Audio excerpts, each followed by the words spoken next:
Hello guys, ഉച്ചരിഞ്ഞപ്പോ ഈ രണ്ട് കിറണികള് അവരുടെ സ്കൂളിൽ പഠിച്ച ഡാൻസാന്ന് പറഞ്ഞാൽ നമുക്ക് കുറച്ച് ഡാൻസുകളൊക്കെ കാണിച്ചു തന്നു.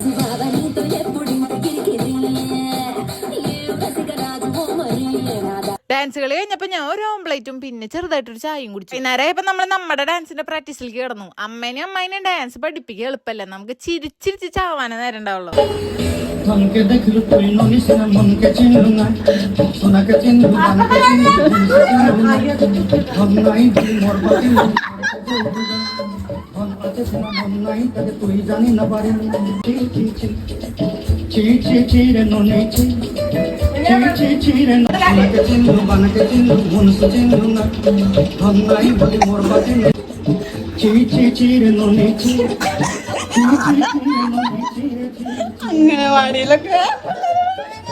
അങ്ങനെ കുറെ നേരത്തെ പ്രാക്ടീസിന് ശേഷം നമ്മൾ നമ്മുടെ വർക്കിംഗ് ഡ്രസ്സ് എടുത്തിട്ടു. അനശ്വരഘോഷിന്റെ ഒഴിവ് നികത്താൻ വേണ്ടിട്ട് നമ്മൾ ഇപ്രാവശ്യം അമ്പാടിനെ ഇറക്കി. ആ മുഖത്തേക്ക് നോക്കിയേ, എന്തൊരു ഒത്തൊരുമയുള്ള നാത്തുമാര്. ഇവർക്ക് രണ്ടുപേർക്ക് അങ്ങോട്ടും ഇങ്ങോട്ടും ട്രോളി ഇരിക്കാൻ ഭയങ്കര ഇഷ്ടം. അങ്ങനെ എല്ലാരും വർക്കിംഗ് ഡ്രസ്സ് ഇട്ടതിന് ശേഷം അമ്മാമിക്ക് നമ്മൾ ഡാൻസ് കളിച്ചിട്ടൊക്കെ കാണിച്ചു കൊടുക്കും. പിന്നെ നമ്മുടെ വീടിന്റെ ഫ്രണ്ടിൽ വെച്ച് വീഡിയോ എടുക്കും. അപ്പൊ ഇത്രയുള്ള വീഡിയോ. ബൈ.